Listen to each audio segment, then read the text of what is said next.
Welcome back. Bulletin میں سب سے پہلے بات مارکہ حق عوام، حکومت اور افواج پاکستان کے درمیان غیر متزلزل ہم آہنگی کی علامت ہے۔ عوام، حکومت اور افواج چیلنجز کے مد مقابل بنیاد و مرصوص کی مانند یکجا ہیں۔ فیلڈ مارشل عاصم منیر کا کور کمانڈرز کانفرنس سے خطاب۔ فیلڈ مارشل عاصم منیر نے مارکہ حق کو ایک اہم سنگ میل قرار دیا۔ چیف آف ڈیفنس فورسز کا مسلح افواج کی تیاری، پیشہ ورانہ مہارت، جنگی صلاحیتوں پر اظہار اطمینان۔ فورم نے عزم ظاہر کیا شہداء کی لازوال قربانیاں ہمیشہ قومی سلامتی، اتحاد اور استقامت کی بنیاد بنی رہیں گی۔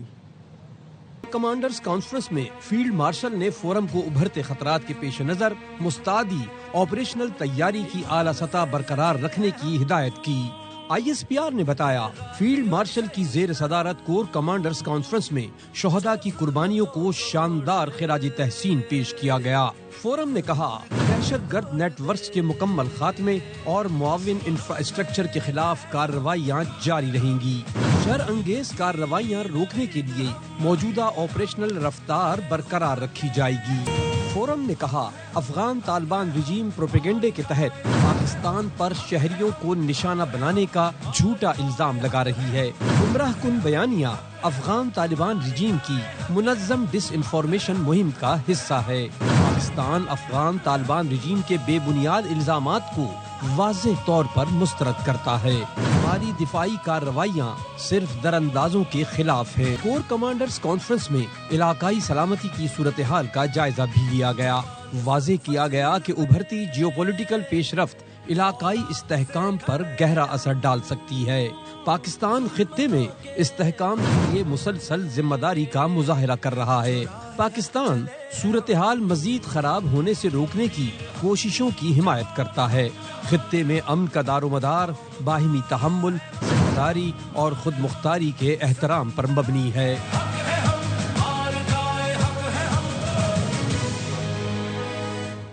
ایران کے پاس اب کوئی چانس نہیں، ایرانی بحریہ کے تمام جہاز ڈبو دیے ہیں۔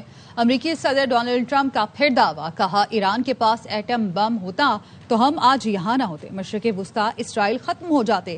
ایران کو ایٹمی ہتھیار رکھنے کی اجازت نہیں دے سکتے۔ B-2 بمبار طیارے نہ بھیجتے تو ایران 2 ہفتے میں ایٹمی طاقت بن جاتا۔ کہا گیا ٹرمپ امن نوبل انعام کا حقدار نہیں۔ صدر ٹرمپ نے پھر یاد دلایا انہوں نے پاکستان، بھارت سمیت 8 جنگیں روکی ہیں۔ They never did. They know it. And they have no Navy totally wiped out. They have no Air Force totally wiped out. They have no anti-aircraft capability totally wiped out, no radar. They have no leaders. We can't let Iran have a nuclear weapon or the world would be in trouble. I can tell you the Middle East would have been gone, Israel would have been gone, and they would have trained their sights on Europe first and then us. And we're not going to let lunatics have a nuclear weapon. President Trump, there's never been a man that deserves a Nobel. He ended 8 wars, including India, Pakistan, which would have been a nuclear war. امریکہ ایران بات چیت اہم مرحلے تک پہنچ چکی ہے۔ امید ہے معاملہ بہت جلد ختم ہو جائے گا۔ نائب وزیر اعظم اسحاق ڈار پر امید، کہا پاکستان اپنی امن کی کوششوں میں کامیاب ہو جائے گا۔ پاکستان کی کاوشوں سے امریکہ ایران کے درمیان جنگ بندی ہوئی۔ وزیر اعظم اور فیلڈ مارشل کی کاوشوں سے مذاکرات ممکن ہوئے۔ To facilitate all these efforts, and we are very hopeful that the Islamabad talks, which represent an important diplomatic breakthrough after 47 years, it was a historic moment for us when we managed to convince them happily that they would have direct talks. We are very glad that it reached to a very advanced level, and we still hope that it will eventually and hopefully very soon conclude. مشرق وسطی پر ایک بار پھر جنگ کے بادل منڈلانے لگے۔ ایران کے متحدہ عرب امارات پر دوسرے روز بھی میزائلوں اور ڈرون سے حملے۔ اماراتی وزارت دفاع نے بتایا فضائی دفاعی نظام ایران سے آنے والے بیلسٹک کروز میزائلوں اور ڈرون سے نمٹ رہا ہے۔ مختلف علاقوں میں دھماکے فضائی دفاعی کارروائیوں کا نتیجہ ہیں۔ اس سے پہلے ایران نے UAE کو نشانہ بنانے کی تردید کی تھی اور کہا تھا فجیرہ میں حملے کا طے شدہ منصوبہ نہیں تھا۔ مشرق وسطی کے کشیدہ ماحول میں تناؤ بڑھنے لگا۔ UAE اور ایران آمنے سامنے آ گئے۔ متحدہ عرب امارات نے تہران پر میزائل اور ڈرون حملے کرنے کا الزام لگایا۔ ایرانی ذرائع نے اماراتی الزام مسترد کر دیا۔ الجزیرہ ٹی وی کا کہنا ہے کہ ایرانی ملٹری ذرائع نے بتایا متحدہ عرب امارات پر حملے ایران سے نہیں ہوئے۔ ایرانی میڈیا کے مطابق تہران کا UAE پر حملے کا کوئی منصوبہ نہیں۔ ایران نے خبردار کیا اگر متحدہ عرب امارات نے سوچے سمجھے بغیر کوئی قدم اٹھایا تو اس کے مفادات ایران کا ہدف ہوں گے۔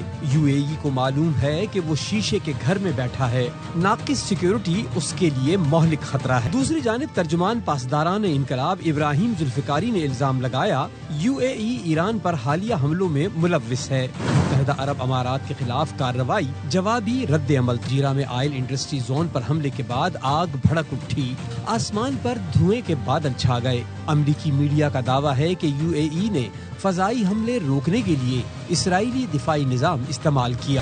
اماراتی وزارت خارجہ نے ایرانی حملوں کو ملکی سلامتی پر حملہ قرار دیا۔ UAE کے صدر کے مشیر انور قرقاش نے ایکس پر لکھا ایران خطے میں بحران کو بڑھانے کا ذمہ دار اور امن و استحکام کے لیے خطرہ ہے۔ بین الاقوامی برادری کا موقف اس بات کی تصدیق ہے کہ ایران جارح فریق ہے۔ خبریں اور بھی ہیں آپ تک پہنچائیں گے بریک کے بعد، ہمارے ساتھ رہیے۔